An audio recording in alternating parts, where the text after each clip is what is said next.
Florence ali kakiiko akateekateeka enteekateeka eno twagala okwebaza mukwano gwaffe Sophie Gombya nga bali ku lukiiko luno oluteekateeka ensonga eno twagala okwebaza mukwano gwaffe Farida Ndaus nga bali mu kakiiko akateekateeka olugulu mwebali nnyo mwebalire ddala twagala okwebaza bakadde baffe aba Funeral Service abatukoledde ku mukolo guno mwebali nnyo mwebalire ddala era bw'oba otunudde bwoti olabira ddala nga ekitiibwa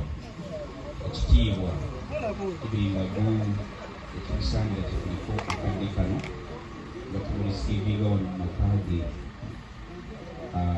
bayitawo Nalubugo ekyali kiba kitwa Nalubugo mwebali nnyo mwebali ddala twagala okwebaza olukiiko olukulembera ekitundu kino mwebali nnyo okusenza mukwano gwaffe twafuna information nga Evelyn Lagu actually yakitugamba wano twalya wano emmere empitirivu twasiiba naye natugamba bukyanga ajja wano Evelyn Lagu tagendangako mu katale kugula ttooke naye nga amatooke gabadde gajja wano Evelyn Lagu bamuleetera kasooli bamuleetera ebikajjo abantu b'ekitundu kino bane mwebali kwagala bagenyi mwebali kwagala nnyo Evelyn Lagu era naffe abadde atupeereza banaye mujje poloti zikyaliwo ate eno walungi ekyamazima walungi era ngenda kubasaba aba artist abanaye mujje ku kitundu kino tugere okugula kubanga ate ntegeddeko oluguudo olwo bagenda dukola okuva e Katende ku Masaka Road lujje lugatte ku Mitiyana ebujjuuka nti Mitiyana Road eyo ate luyitemu paka Kachiri Mayanja olwekyo tewagenda kuba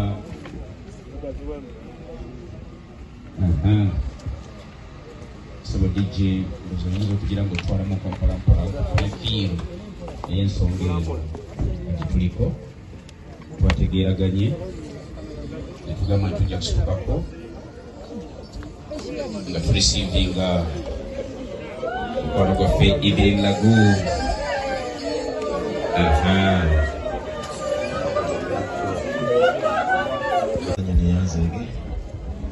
abakungubazi bannange mwenna abali wano kitalo nnyo ddala okuviibwako Evelyn Lagu wadde nga kati abadde laavu naye kitalo nnyo buli munsi ogamba muno nti kitalo ekya Evelyn kyuka ogambe muno nti kitalo nnyo ekya Evelyn muddemu kyuka ne saidi ogambe muno nti kitalo nnyo ekya Evelyn siyinza butabeebaza olwakadde ke muwaddeyo ne mujja mu budde obuzibu ennyo bwe buti ne mugamba aka tugende tubeerewo kuba Evelyn baneera bwe bungi tubeebaza puroguramu ekyuseeyo mbase buli banyabo nga bwe mumanyi ebintu by'okufa bizibu kizibu ogamba nti twali twabuukinga oba nedda byonna bijja ne mubisalirawo awo ebirala ne bibatomera butomezi naye embeera ekyuseemuuko puroguramu yaffe ebadde bweti olwaleero tusuubira bode anytime from now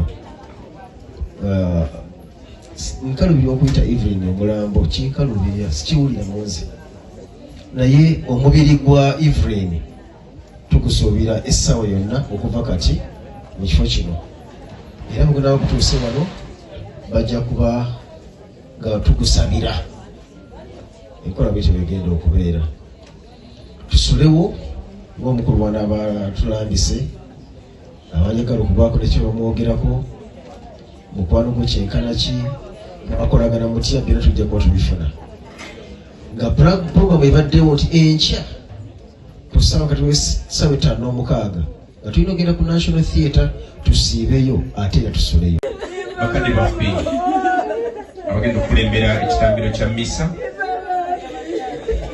tugenda kubanga tutandika omudekika ntono nnyo okuva kati tusobole okusabira mukwano gwaffe Evelyn Lagu era tuvudde ku maaso olunaku olwaleero twebaza buli alina kyakola era alina kyakoze okulaba nti tutaasa obulamu bwa mukwano gwaffe. Naye Omukama bw'ati naaba ng'asazeewo ebbanga lyeyamugerera okubeera ku nsi n'ebbanga lyaweddeko olunaku olwaleero. Era tugenda kusaba abakadde baffe bagenda tukulembera, abagenda tukulembera mu mmisa ndowooza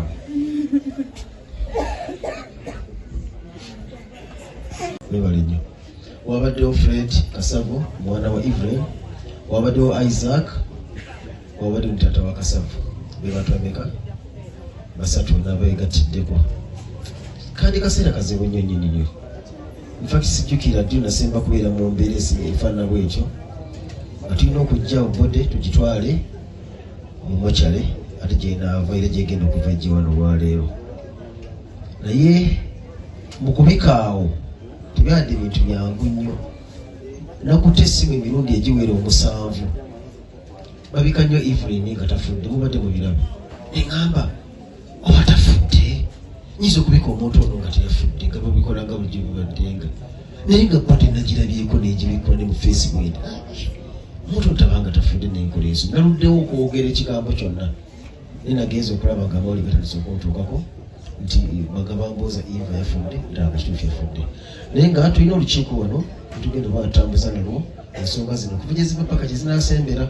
So omuganda wange najja kuba babuulira ebigenda okutambula. Naye nga kitalo nnyo, kitalo ddala tugenda kubeera wano paka ku lunaku lw'okusatu nga tugenda okuziika Evelyn e Kalungu. Lwaleero weetuli n'enkya weetuli olunaku lwonna. Sebo omulimu gw'otoleddwa omukozi omulungi neyazanyusa neyazeeke mu kifo kino. Era mugenda bakutuuse wano bajja kuba nga tugusabira enkola bwetyo begenda okubeera. Tusulewo ng'omukulu wana abatulambise abanyagala okubaako nekibamwogerako mukwano gwe kyenkana ki nga bakolagana mutya byonna tujja kuba tubifuna. Nga puroguramu ebaddewo nti enkya ku ssaawa kati w'essaawa 5:06 nga tulina ogenda ku National Theatre tusiibeyo ate era tusuleyo. Naye nga bimanyi ebigwa tebiraze twesanze nga kikyuseemu. Tetugenda kusobola genda ku National Theatre. Puroguramu ekyuse tugenda kubeera wano olunaku lwonna olw'enkya. Tujja kuva wano nga tugenda Kalungu kutereka munnaffe. So gwe kikosezza tusonyiwe. Kubanga lwadde beesuubize okugenda ku National Theatre tosobola kujja wano. Naye tujja kubeera wano ffenna era gwali gy'oli jangu wano eno tukungubagire wano e Nalubugo. Nalubugo okyamira Bujuuko ku Mitana Road n'okyamira Bujuuko. Ne bw'obuuza buli wajja kugambibwa Evelyn wakati buli mwamanyi kyekitegeeza. Naye basaba se buli wannyabo okubeera abakakkamu paka lutunambala okwerekera munnaffe. Kigenda kuba kizibu nnyo okuguma naye tugume. Tulina obulumi ffenna nga bwe mukiraba nga twatandika paka tutuuse. Naye nga kino kankyogere kati nze okufa kwa Evelyn kwantuuseeko ku ssaawa 12 n'edakiika nga 10 nga neetegeka kugenda mu kkooti.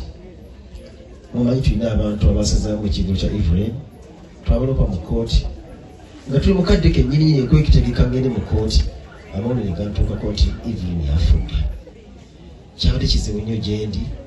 Ngenda okutuuka waali nga baliwo abantu 3. Wabaddewo Fred Kasavu